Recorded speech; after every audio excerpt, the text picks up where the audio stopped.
impossible project proved possible.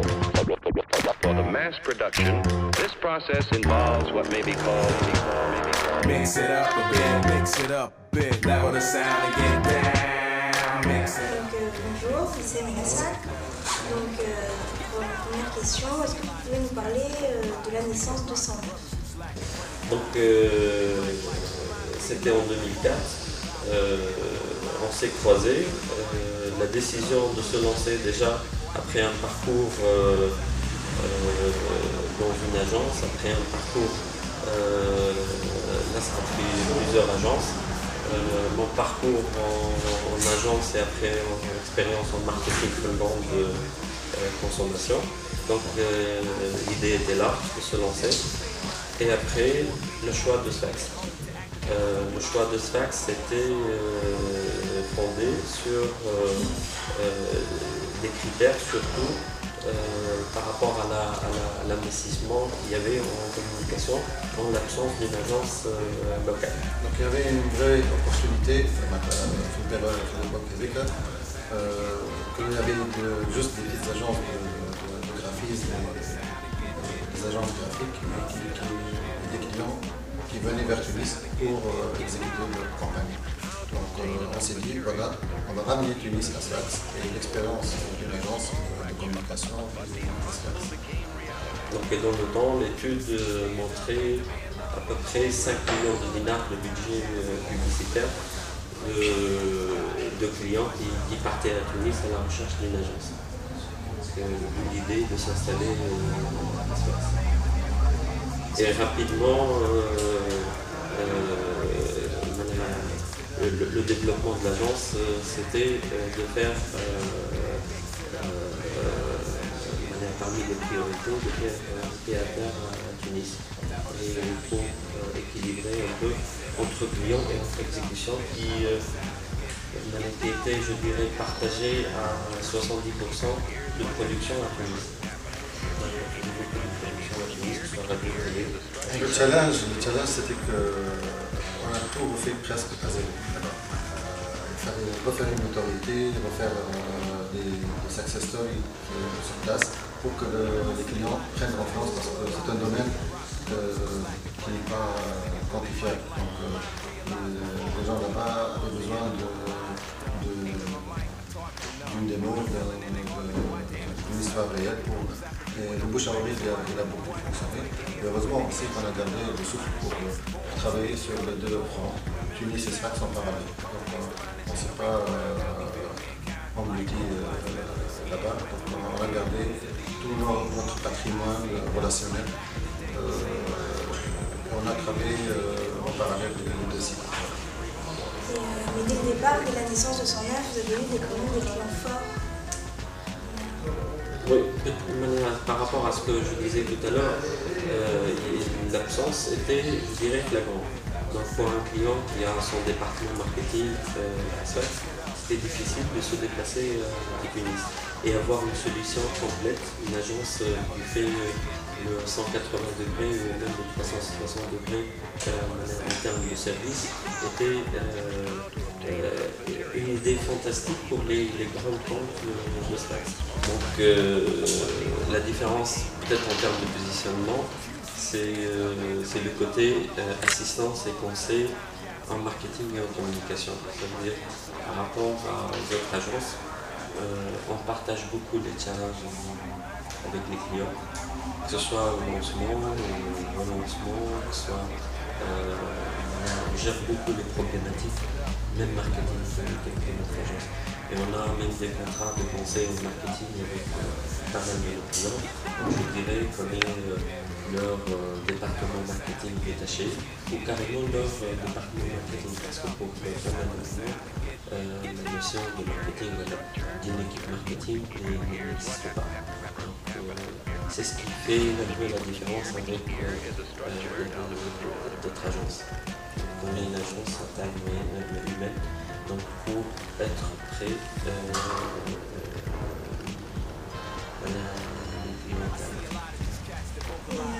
Là, ça a du niveau créatif. Est-ce qu'on peut revenir par exemple sur l'éclosion de Vitali? Est-ce que vous avez réussi à comment le bébé est arrivé sur son œuf et lui offrir toute cette enveloppe-là. والله احنا par habitude par déontologie du métier نخدموا en profondeur les stratégies et on fait un diagnostic et on n'hésite pas à vendre à nos clients plutôt avant la créa. Il faut vraiment qu'on soit sûr d'un positionnement, qu'on bâtisse tout sur des bases solides. Donc ce qu'on a fait pour Bécalé, c'est un repositionnement. Il avait besoin de se lancer convenablement sur le marché des yaourts. Il avait une bonne marque de lait. Et donc il fallait bâtir un territoire général pour la marque. Duquel on va faire sortir des mini-stratégies de produits et qui convergent toutes vers un seul territoire qu'on avait proposé dans le temps de notre famille. L'idée aussi de casser un peu avec la concurrence, les plus institutionnels, plus formels, plus un territoire santé et qui ne permettait pas beaucoup de créativité en fait.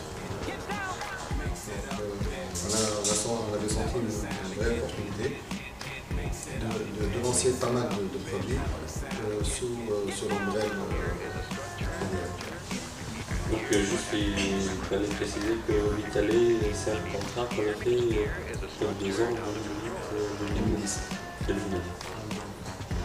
Et maintenant, avec Hank ou avec BBDO, il y a une alliance.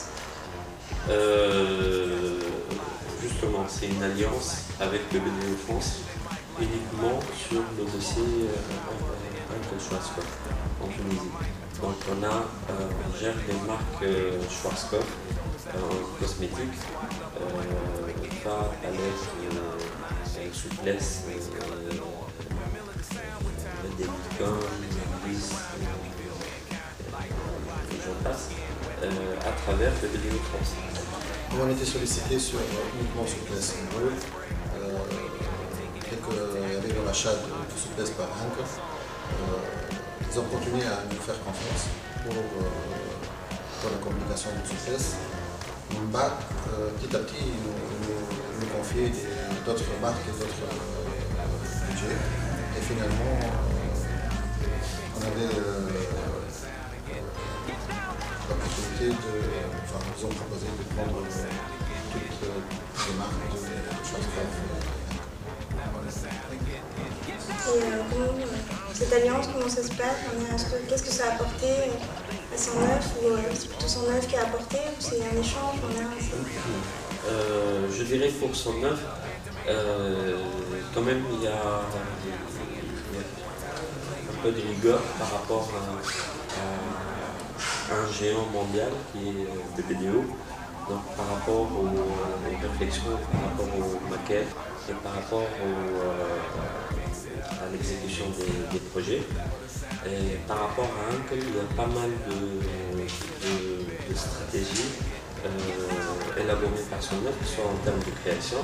Il y a des produits où la création est tunisifiée par son œuvre. Il y a des projets où la création est 100% son œuvre. En Nord Média, il y a beaucoup de projets qui se font en promotion et tout, qui sont 100% son œuvre. Il y a beaucoup de projets en web aussi qui sont 100% son œuvre en collaboration avec des fournisseurs, des partenaires. Et là, c'est l'apport de son œuvre par rapport à un peu Schwarzkopf. Et quelles sont les perspectives d'avenir maintenant pour son œuf? Son œuvre se développe surtout à Tunis en ce moment, parce que je pense qu'on va atteindre la vitesse de croisière à Sfax. Donc on est en train de développer le site de Tunis, toute l'agence sera sur un autre local très prochainement, j'espère, pour accompagner le développement de l'agence, pour avoir plus de clients. En se développe, il y a des choses qu'on a développées, l'événementiel, le marketing direct, le web, on a fait beaucoup de projets en ce moment, tout ça pour répondre aux besoins de nos clients. Juste une chose par rapport au concept à son œuvre, c'est qu'on n'est pas élitiste. C'est-à-dire qu'on a les sources d'inspiration modernes et internationales, mais surtout on travaille sur le terrain, on est très proche de nos clients, et c'est pour ça qu'on le fait sur mesure. Ça nous essouffle parfois, mais c'est très passionnant. Et voilà, justement pour rebondir sur ça, si vous aviez un conseil à donner pour des jeunes qui ont envie de se lancer dans le monde de la communication, ça serait quoi en tant que créateur? Je sais que les jeunes aujourd'hui sont très impatients, veulent arriver très très vite. Et c'est pas la forme qui, je dirais, qui traduit, c'est le fond, c'est la façon de penser, c'est la façon de convertir les choses et d'assembler les choses qui est intéressante. Et ça, il faut beaucoup d'entraînement, beaucoup